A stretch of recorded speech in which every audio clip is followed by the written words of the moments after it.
ថ្ងៃនេះគឺខ្ញុំបូកសរុបនៅអ្វីដែលជាចម្ងល់របស់បងប្អូនមករយៈកាលកន្លងទៅទាក់ទងជាមួយនឹងការអនុវត្តវិជ្ជាចិនសាយនៅស្រុកយើងថាតើរូបមន្តណាមួយដែលជារូបមន្តពិតប្រាកដរូបមន្តណាមួយដែលគេបង្កើតឡើងក្នុងគោលដៅបោកប្រាស់ឬក៏ក្នុងគោលដៅអាជីវកម្មចំណោទបញ្ហាទីមួយដែលបងប្អូនសួរខ្ញុំគឺតាក់ទងជាមួយរឿងជាប់សំណាញ់មេឃដីថាតើអានឹងមានពិតប្រាកដមែនអត់គេលើកឡើងថាបើសិនយើងមានរោងហើយនឹងម្សាញ់ណានៅក្នុងខ្សែជីវិតមេឬក៏នៅក្នុងតារាងប៉ាជឺរបស់យើងនេះ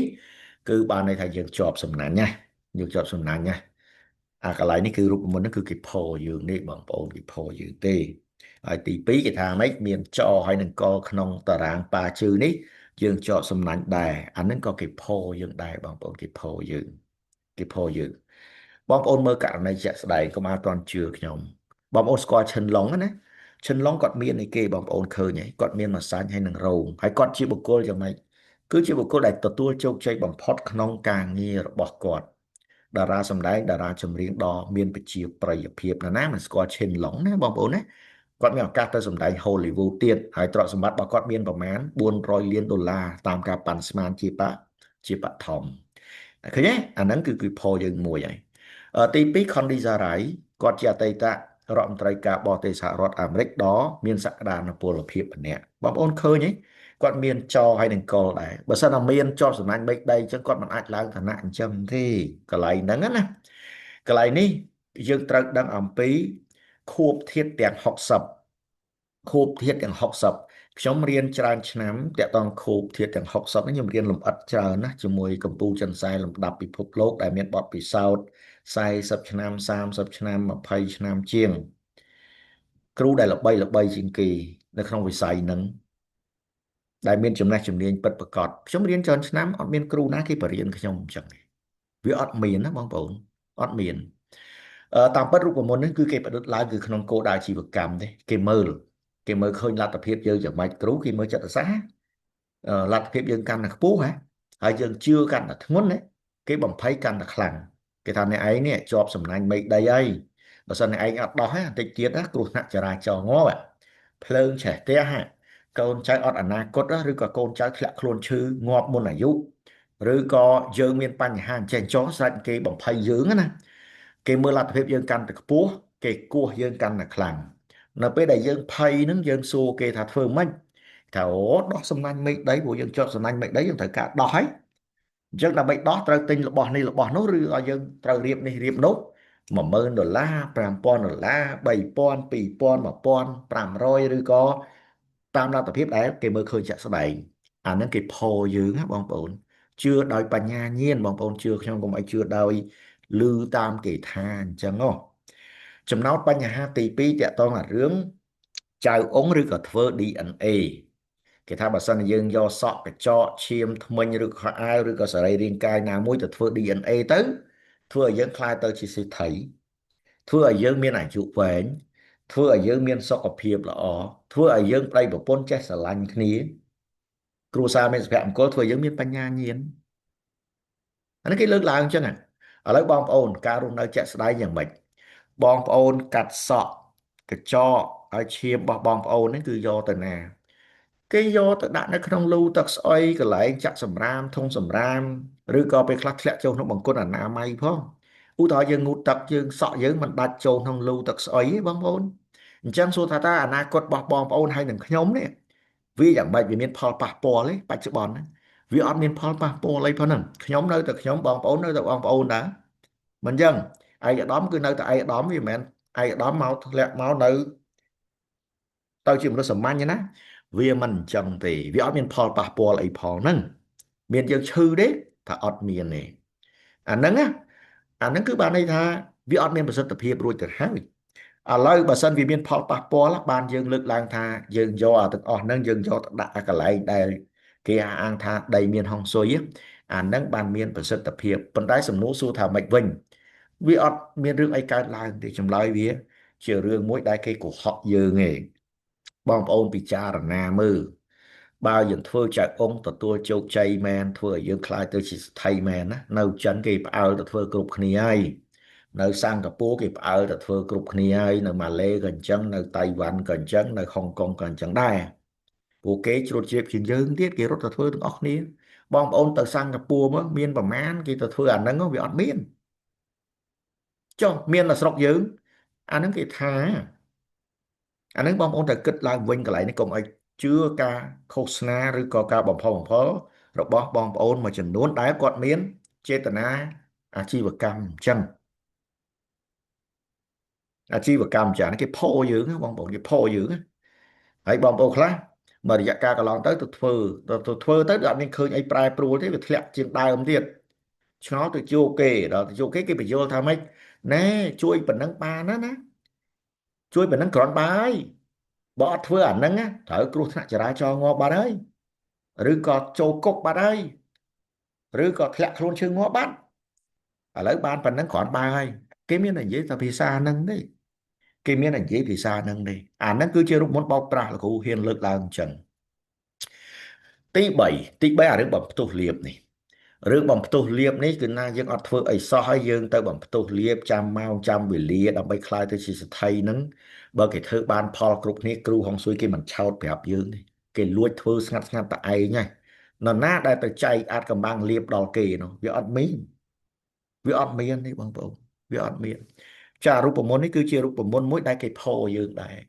រូបមន្តនេះគឺជារូបមន្តមួយដែលបំផ្លាញកោសិកាសង្គមសម្បើមណាស់ស្មារតីរបស់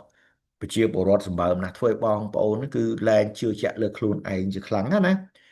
បាទអញ្ចឹងយើងនៅតែក្រដដែលគ្មានអីកើតឡើងទេបើសិនមកផ្ទុះលៀបវាជោគជ័យគ្រប់គ្នាអញ្ចឹងគេមិនមែនខំប្រឹងរកស៊ីទេបងប្អូនទៅជួបអ្នកមានអ្នកធូធាគេមិនដែលជឿដូចយើងអញ្ចឹងទេចំណុចទី4នេះគឺតកតងរឿងឆុងគេថារាល់ឆ្នាំនីមួយមានសត្វយ៉ាងតិច4គឺឆុងឧទាហរណ៍ឆ្នាំ2026ជាក់ស្ដែងនេះឆ្នាំមមីចឹងសត្វដែលឆុងហ្នឹងគឺគេថាមានថោះមានឆ្លៅមានមមីវាជន់ឆ្នាំខ្លួនឯងអញ្ចឹងណាហើយមានជូតគេលើកឡើងរហូតដល់4សត្វបងប្អូនដែលឆ្ងល់ទេគេលើកឡើង4សត្វហើយគេបំភ័យទៀតតែអូឆុងហ្នឹងអត់បានទេគ្រោះ1គ្រោះ2គ្រោះ3អាហ្នឹងស្រាប់គេលើកឡើងអញ្ចឹងគេលើកឡើង4សត្វហ្នឹងគេលក់របស់បានច្រើនបងប្អូនក្នុង12សត្វហ្នឹងចាហោចណាស់ក៏មាន4នាក់ដែរអញ្ចឹងស្មើប្រហែល33%ទៅរត់ទៅទិញរបស់ហ្នឹងហ៎តែបើគេនិយាយថាមានតែជូតមួយគត់តាមពិតជូតគឺជាសត្វមួយដែលឆុងត្រឹមត្រូវគេហៅលាវឆុងណាបងប្អូនមានក្នុង12សត្វមានតែមួយសត្វទេរត់ទៅទិញគិតជាភាគរយ8%ឃើញគេលក់របស់បានតិចទេបងប្អូនលក់របស់បានតិចអានឹងហើយដែលគេបង្កើតរូបមន្តផ្ដេសផ្ដាស់ហោះខ្ញុំរៀនច្រើនឆ្នាំគឺខ្ញុំមិនដែលគ្រូខ្ញុំមិនដែលប្រាប់ថាឆុងប្រភេទផ្សេងវាមានប្រសិទ្ធភាពទេគឺអត់ទេខ្ញុំខ្លួនឯងក៏ខ្ញុំសិក្សាស្រាវជ្រាវតេស្តច្រើនដែរគឺអត់មានទេមានតែលាវឆុងទេលាវឆុងគឺមានប្រសិទ្ធភាពគឺបានន័យថាឆុង6គូធាតុគឺបានថាសត្វដែលឆោមអង្សាគ្នាឬក៏ឆោមទៅណាឧទាហរណ៍មីឆោមជាមួយនឹងជូតគេហៅលាវឆុងហើយថោះឆោមជាមួយនឹងរកាគេហៅលាវឆុងហើយឆុងបែបនេះគឺឆុងមានប្រសិទ្ធភាពប៉ុន្តែមានសេណារីយ៉ូខ្លះគឺឆុងហេងមានពេលខ្លះគឺវាអត់កើតឡើងទេឆុងបែបហ្នឹងណាចឹងបងប្អូនកុំទៅព្រួយបារម្ភអីចឹងនៅពេលដែលគេបំផុសបំផុលគេបំភ័យយើងគឺដើម្បីយើងទៅកាត់ឆុងនៅពេលដែលកាត់ឆុងអាហ្នឹងគឺចូលសងគេហើយគឺគេលក់របស់បានច្រើនណាបងប្អូនអានេះគឺគេផយើងបងប្អូនជួយប្រាប់គ្នាតផងបាទគ្នាផងបងប្អូនមើលបើសិនតែឆុងដល់4សត្វម្លឹងណា12ថ្ងៃឆុងម្ដង12ខែឆុងម្ដង12ឆ្នាំឆុងម្ដង12ម៉ោងឆុងម្ដងបងប្អូនពិចារណាមើលទៅឃើញទេរស់នៅមិនកើតចុះដល់4សត្វទៀតអាហ្នឹងតែមួយសត្វខ្ញុំលើកករណីតែលាវឆុងមួយផងឥឡូវចុះករណីដល់4សត្វយើងរស់នៅមិនកើតអានឹងហើយដែលខ្ញុំលើកឡើងថាគេផោយើងណាបងប្អូនរូបមន្តមួយទៀតគឺរូបមន្តហុងស៊ុយមង្គល9យ៉ាងគេសួរថាតើរូបមន្តហ្នឹងពិតឬមិនពិត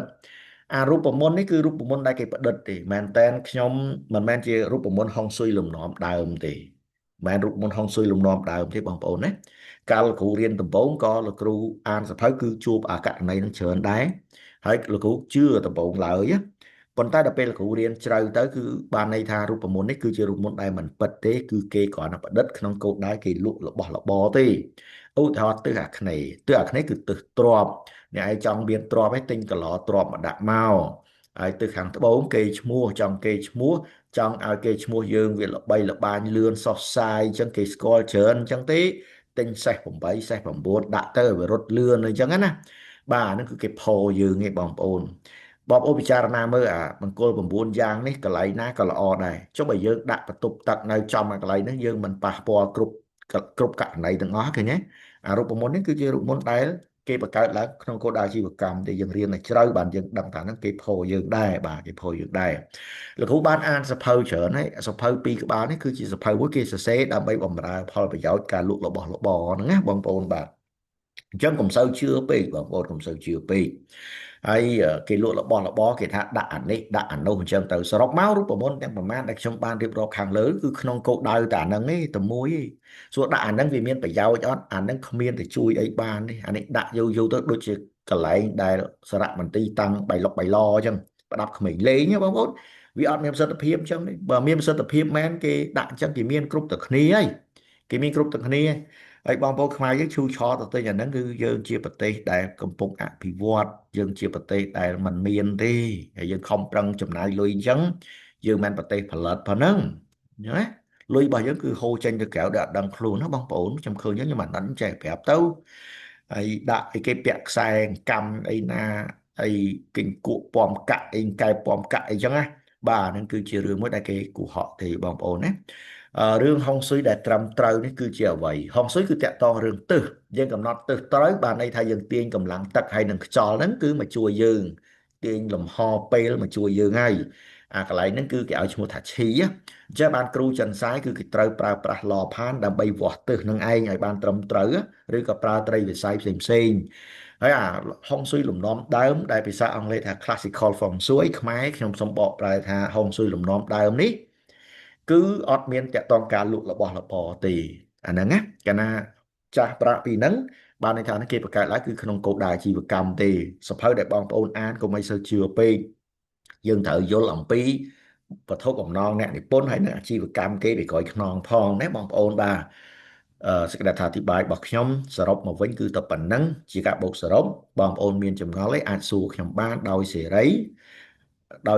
ខ្ញុំរីករាយនឹងឆ្លើយគ្រប់ពេលវេលាតាមអ្វីដែលខ្ញុំអាចធ្វើទៅបាន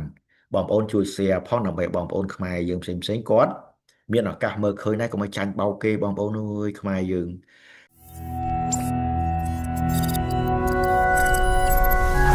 ឈីហុងស៊ុយនិងតារាសាលើទៅកាន់អនាគតដ៏ភ្លឺស្វាង